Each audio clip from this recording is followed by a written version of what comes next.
अधीर लागली नजर कळसाला, पंचप्राण हे तल्लीन आता पाहीन पांडुरंगाला. देखिला कळस डोईला तुळस धावितो चंद्रभागेसी, समीपही दिसे पंढरी याच मंदिरी माऊली माझी. मुखदर्शन व्हावे आता तू सकल जगाचा त्राता, घे कुशीत गा माऊली तुझ्या पायरी ठेवितो माता. बोला पुंडलिक वरदेव हरी विठ्ठल, श्री ज्ञानदेव तुकाराम, पंढरीनाथ महाराज की जय. तर मंडळी, अशा पद्धतीनं आपण येऊन पोचलेलो आहोत पंढरपुरात आणि नामदेव पायरीचं दर्शन झालेलं आहे. आणि आता आम्ही इथून निघालेलो आहोत अक्कलकोटला. नमस्कार मंडळी, मी सुप्रिया स्वागत करते एका आपल्या नवीन ब्लॉगमध्ये. तर तुम्हाला आजचा दिवस सुखाचा, आनंदी आणि आरोग्यदायी जाओ. तुम्ही जी काही स्वप्न पाहिली असतील ती सगळी स्वप्न विठुराय तुमची लवकरात लवकर पूर्ण करो. आणि आता आपण पोहोचलेलो आहोत इथं. दर्शन वगैरे झालेलं आहे विठुरायाचं. एवढं भारी दर्शन झालं ना ताईंनो, खरंच सांगते. मोबाईल जे आहेत ते लॉकरमध्ये ठेवण्यात आले आणि मग आम्हाला विठुरायाचं दर्शन दिलं. आणि विठुरायाचं दर्शन तर थेट गाभाऱ्यातून होतं, हे तुम्हाला माहिती आहे. मग तो कोणीही असो, हे एकच महाराष्ट्रातलं असं मंदिर आहे की थेट देवाच्या पायाला आपल्याला हात लावता येतो. आणि मग इकडं आम्ही चंद्रभागेच्या काठीशी आलो. तर तुम्हाला माहिती आहे की पुंडलिक महाराजांची इथं समाधी आहे आणि तिथं आम्ही दर्शन घेतलो. तिथनं दर्शन घेऊन लगेचच निघालो अक्कलकोटमध्ये. तर आत्ता आम्ही पोहोचलेलो आहोत अक्कलकोटमध्ये. आणि अक्कलकोटमध्ये पोहोचल्यानंतर ना संध्याकाळची वेळ झाली होती. मस्तपैकी एक चहा घेतला आणि मग स्वामी महाराजांच्या दर्शनासाठी आलो. तर तिथंसुद्धा आमच्या दर्शनाचं पहिल्यापासूनच बुकिंग होतं, तर त्याच्यामुळं ना आम्हाला गाभाऱ्यात सोडण्यात आलं. आणि मी आता तुम्हाला जी कॅमेरामध्ये दाखवते ना ती गाभाऱ्याच्या पाठीमागची बाजू आहे. असं कोणालाही गाभाऱ्यामध्ये नाही सोडत, आम्हाला जायला मिळालं. आणि आम्हाला समाधीचं सुद्धा दर्शन मिळालं. तर तिथं आम्ही डोकं टेकवून नमस्कार केला आणि गाभाऱ्याच्या पाठीमागची जी भिंत आहे तिथं पण डोकं टेकवून नमस्कार केला. आता आपण अक्कलकोटमध्ये आणि स्वामी महाराजांचं एवढं भारी दर्शन झालं ना. देवा, कसं वाटलं तुला? मस्त वाटलं ना? किती छान दर्शन झालं, मस्त आहे ना? एकदम मस्त दर्शन झालंय. हो हो, एक मिनिट. ज्या वेळेला आपण ट्रॅव्हल ब्लॉग शूट करतो की नाही, तेव्हा आपल्याला ना असं बोलायचं म्हटलं की नाही पब्लिक प्लेसवर भरपूर असं पाठीमागे आवाज वगैरे येत असतो. आणि आपल्याबरोबर फॅमिली असेल तर आपल्याला पाठीमागं फॅमिली पण आपली आवाज देत असते. आता तुम्हाला कळालंच असेल, मुलं पण इकडं तिकडं पळत असतात. त्याच्यामुळे एवढंसं पब्लिक प्लेसवर आपल्याला बोलता येत नाही. पण असो, आता संध्याकाळची वेळ होती ना आणि संध्याकाळी बघा आपण आपल्या घरामध्ये देवबत्ती करतो आणि देवाचं दर्शन घेतो, तेव्हा किती मन शांत होतं. आणि संध्याकाळच्या वेळेला ना असं जागृत ठिकाणचं जर आपल्याला दर्शन झालं ना, मग तर मन अजूनच अगदीच प्रसन्न होतं, शांत वाटतं. आणि जाताना काहीसा असा व्ह्यू दिसत होता. सगळीकडे असं संध्याकाळचं वातावरण असल्यामुळे थोडंसं लालसर दिसत होतं.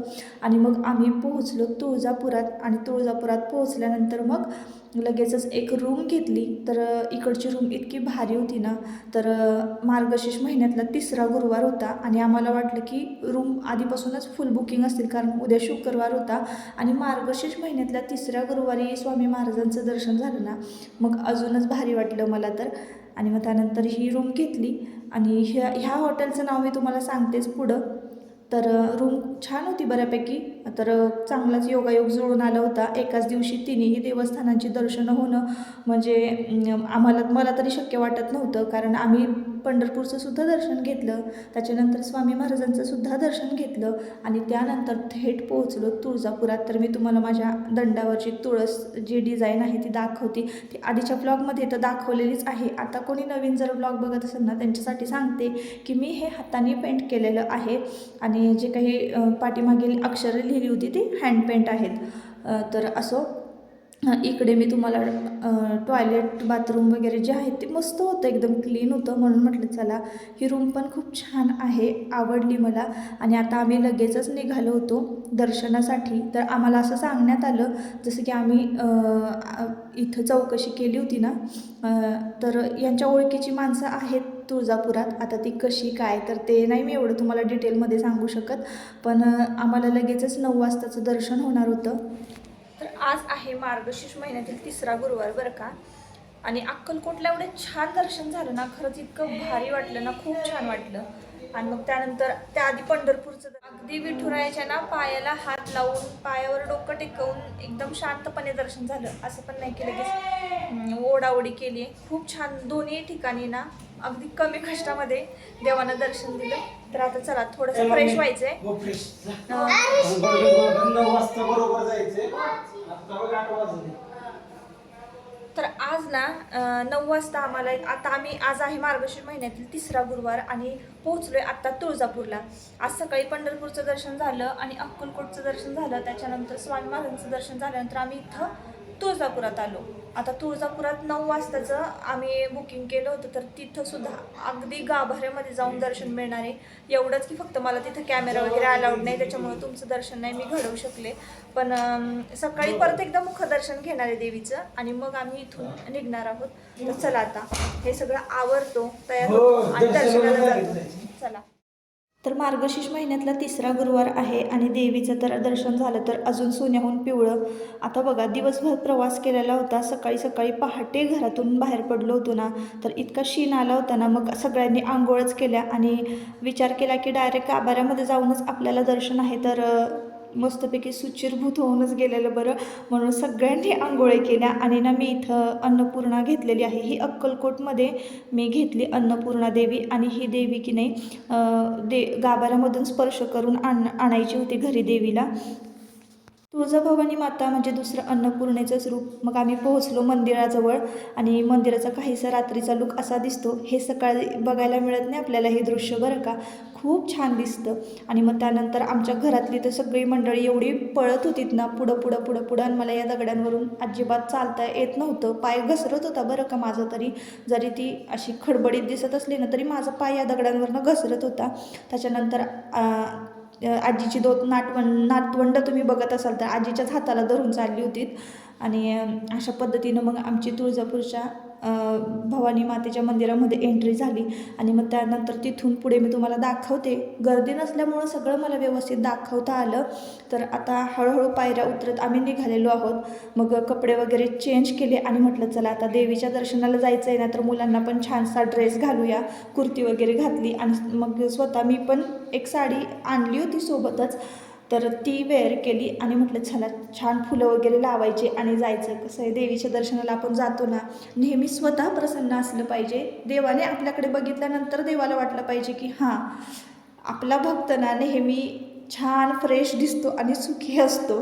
तुम्ही काय पण म्हणा किंवा हसा.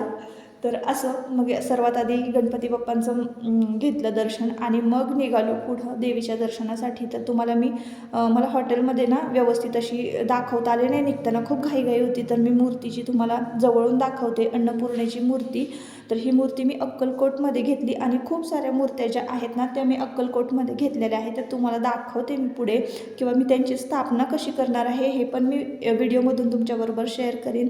त्यानंतर इथं दंडवत घातलेला आहे. घरातल्या प्रत्येक पुरुषानं ज्यांचं कुलदैवत आहे, म्हणजे अखंड महाराष्ट्राचंच कुलदैवत आई तुळजाभवानी आहे, तर त्यांनी काय करायचं आहे, इथं येऊन दंडवत घालायचं आहे. आता इथं येऊन दंडवत का घालायचं, तर तुम्हाला खाली एक छोटंसं चित्र दिसेल. नसेल दिसत तर मी कुठेतरी फोटो लावते, तिथं तुम्हाला दिसेल. तिथं आहे ना देवी रक्तभैरी चतुर्भुजावस्थेत तुम्हाला दिसणार आहे. आणि 8 भैरव ना तिथं वेगवेगळ्या ठिकाणी उपस्थित असतात देवीच्या रक्षणासाठी, असं भवानी श्लोकातून सांगण्यात आलेलं आहे. मग मला जेवढं माहिती आहे ना तेवढं मी तुम्हाला सांगते. त्याच्यानंतर आम्ही तिथं दंडवत वगैरे घातलं. आणि जो पिंपळाचा वृक्ष आहे मोठा, तो मी तुम्हाला पुढच्या कदाचित किंवा ह्याच ब्लॉगमध्ये दाखवते. तर मोठा त्या मंदिरामध्ये पिंपळाचा वृक्ष आहे, त्याच्या खाली एक ब्रह्मकुंड आहे. त्या ब्रह्मकुंडाखाली की नाही, म्हणजे त्या ब्रह्मकुंडामध्ये देवी ना नेहमी स्थिर असते, उपस्थित असते. तर ह्या सगळ्या गोष्टी मला भवानी श्लोकातून कळालेल्या आहेत, त्याच्यामुळे मी तुमच्याबरोबर शेअर केल्या. अजून तुम्हाला तुळजापुराबद्दल काही माहिती असेल तर नक्की मला कमेंटमध्ये सांगा. आणि मग त्यानंतर नेहमी तिथं त्या पिंपळाचा जो पार आहे तिथं नेहमी दर्शन घ्यायचं. त्या पिंपळाच्या पाराखाली ब्रह्मकुंड आहे आणि तिथून मग पुढे यायचं आहे कल्लोळ तीर्थ. तर हे कल्लोळ तीर्थ काय आहे हे सगळं तुम्हाला माहिती आहे. इथं नद्या ज्या आहेत पवित्र नद्या त्यांनी उपस्थिती लावलेली आहे देवीच्या स्नानासाठी. तर हे कल्लोळ तीर्थ तिथल्या पण पाण्याचं तुम्ही 4 बोटं का होईना पण अंगावर स्वतःच्या घ्या शिंतडा आणि मगच तुम्ही दर्शनासाठी जा. तर हे कल्लोळ तीर्थ पण मी तुम्हाला दाखवलेलं आहे. त्याच्यानंतर आम्ही दर्शन वगैरे घेतलं, कॅमेरा अलाउड नव्हता आतमध्ये. इतकं छान दर्शन झालं ना देवीचं. आणि त्यानंतर मग इथं देवीच्या संस्थान आहेत, हे साड्यांची संस्थान. तर त्या साडीच्या संस्थानामध्ये आम्ही आलो ना, तर देवीच्या अंगाला स्पर्श केलेल्या साड्या ज्या आहेत ना इथं त्याची विक्री होते. तर त्या आपण चॉईस करून घ्यायच्या साड्या. मी तर ठरवलं नव्हतं खरेदी करायची, पण तुमच्या दादांच्या मनामध्ये काय आलं काय माहिती. आणि एवढी सुंदर मला ग्रीन कलरची ही मुनिया पैठणी मिळाली. एकच मुनिया पैठणी होती बरं का तिथं. आणि मग त्यानंतर ही घेतली. आता इथं ना थोड्याफार प्रमाणामध्ये कमीच रेट लावले जातात. कमी की जास्त हे मला नाही माहिती, पण देवीचा आशीर्वाद महत्त्वाचा. देवीच्या अंगाला स्पर्श झालेलं जर वस्त्र आपल्याला मिळतं आहे तर मग अजून काय पाहिजे. आणि मग आम्ही ती साडी इथून घेतली. त्याच्याचबरोबर मला आतमधून नारळसुद्धा मिळाला होता देवीच्या गाभाऱ्यातून, जो की मी साडीवर ठेवलेला आहे. तो ओटीतच घेऊन मी फिरत होते, तर मग तो पण बांधला साडीबरोबर. आणि इतकी सुंदर होती ना. इथं आमच्या ताई ननंदबाई ज्या आहेत ना त्या साड्या चॉईस करत होत्या. तर मला 1-2 साड्या माहिती होत्या ज्या की मी त्या साड्यांवर नजर ठेवून होते. त्यांना त्यातली मी एक सांगितली साडी, त्यांना चॉईसच लवकर होत नव्हती. तर इथं मी ती एक साडी दाखवते तुम्हाला, ती पण खूप छान होती. आणि मी जी चॉईस केलेली आहे ती पण खूप छान. बऱ्यापैकी हिरव्याच रंगाच्या साड्या इथं मिळतात बरं का, कारण देवीला नेसवण्यासाठी हिरव्याच कलरच्या साड्या भरपूर प्रमाणामध्ये आलेल्या असतात. त्याच साड्या देवीच्या अंगाला स्पर्श करून इथं आशीर्वाद म्हणून त्यांची विक्री होत असते. तर चला, आता आपल्याला एवढा मस्त देवीचा प्रसाद मिळाला आहे ना, खरोखर मी तर खूप खुश होते. कारण मी मागं पण एकदा आले होते, पण कधी साडी नाही इकडनं घेतलेली. तर इथं भरपूर प्रमाणामध्ये वेगवेगळ्या म्हणजे पॅटर्नचे तुम्हाला दुकानात खरं नाही एवढी व्हरायटी बघायला मिळणार. इथं तितकी व्हरायटी आहे, पण फक्त आपल्याला चॉईस करता आली पाहिजे. तर ही एक साडी जी आहे शेवाळी कलरची, एकदम सॉफ्ट होती आणि बॉर्डर पण छान होती आणि डिझाईन पण छान होती. पदर पीस एकदम एक नंबर होता. तर ही मी चॉईस करून सांगितली की घ्या म्हणून. पण आधी मी बघितलेली की चला बाबा, 1-2 साड्यांवर आपली नजर असतेच ना की आपण खरेदी करायला गेल्यानंतर की कशा आहेत काय आहेत. तर असो.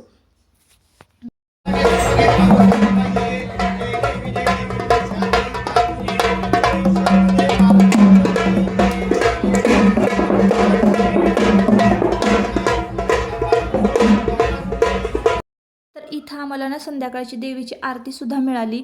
आणि मग इथून आम्ही डायरेक्ट गेलो हॉटेलवर जेवणं वगैरे झाली. आणि मग त्यानंतर दुसऱ्या दिवशी म्हणजे दुसरा दिवस होता शुक्रवारचा दिवस, मार्गशीर्ष महिन्यातील 3रा शुक्रवार. तर आम्ही पोहोचलेलो आहोत आत्ता पुन्हा सकाळी एकदा मंदिरामध्ये.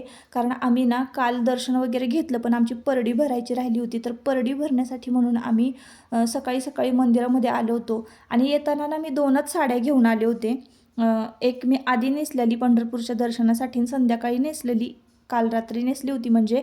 आणि मग म्हटलं आता साड्याच नाही, आपण घेतलेला ड्रेस घेतला होता, पण ते काही मला बरोबर वाटत नव्हतं, मंदिरामध्ये घालून यायला नाही आवडत मला ड्रेस वगैरे. तर मग मी ही काल रात्री घेतलेली साडी जी आहे हिरव्या कलरची, तर तीच नेसली. आता तुम्ही म्हणाल ब्लाऊज वगैरे, तर मी काल रात्रीचाच ब्लाऊज या साडीवर कसाही मॅच केला आणि ती साडी नेसली. आणि मग आम्ही आलो देवीच्या मुखदर्शनासाठी. तर इथं ना आता पिठामिठाचा जोगवा जो आहे म्हणजे परडी जी आहे ती भरून घेणार आहोत. आणि इथं आम्ही डाळ गूळ हे सगळं आणलं होतं. आणि इथंच आम्हाला पोळ्यांचा नैवेद्यसुद्धा करायचा होता. पण तुमच्या दादांची तब्येत बरी नसल्यामुळं ना आम्ही मी डाळ गूळ पीठ जे आहे ते इथंच दिलं आणि पिठामिठाची परडी भरून घेतली होती.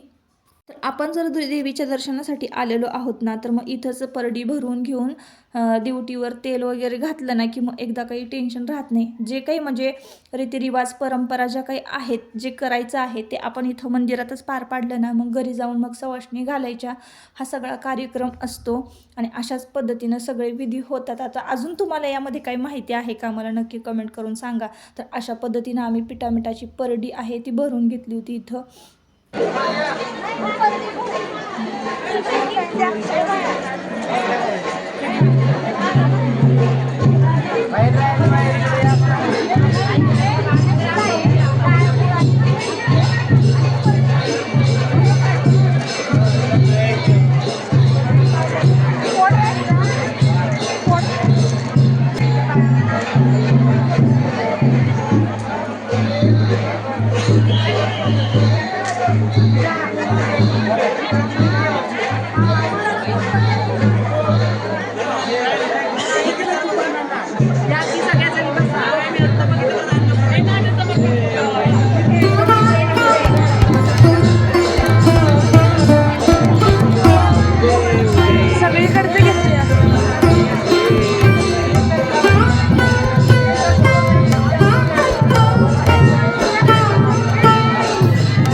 तर काल रात्री ना आपलं एवढं भारी दर्शन झालं ना, अगदी मनसोक्त आणि मनशांतपणे दर्शन झालं. त्याच्यानंतर सकाळी मुखदर्शनसुद्धा घेतलं आणि मग आम्ही इथं आलो.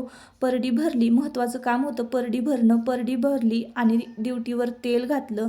ते खरं महत्त्वाचं काम असतं आणि मी तुम्हाला जसं की सुरुवातीला सांगितलं होतं, पिंपळाचा पार, तर तो हाच पार आहे. या पाराखाली ब्रह्मकुंड आहे, तिथं देवीचा नित्य वास असतो.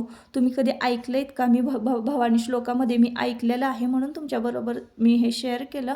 आणि इथं ना खरुताई ना आयुषच्या हातातला पुरणपोळीचा गोळा खात होती. खरं तर आहे ना, इथंच आपला नैवेद्य जो आहे तो देवीपर्यंत पोहोचला. मुक्या जनावरांमध्येच खरं तर देव असतो. तर अशा पद्धतीनं आपलं तिन्ही देवस्थानांचं इतकं भारी दर्शन झालं ना. तर चला आता या ब्लॉगचा शेवट मी इथंच करते. परत आपण पुन्हा भेटूया नवीन एका ब्लॉगमध्ये. तोपर्यंत स्वतःची काळजी घ्या आणि मजेत राहा.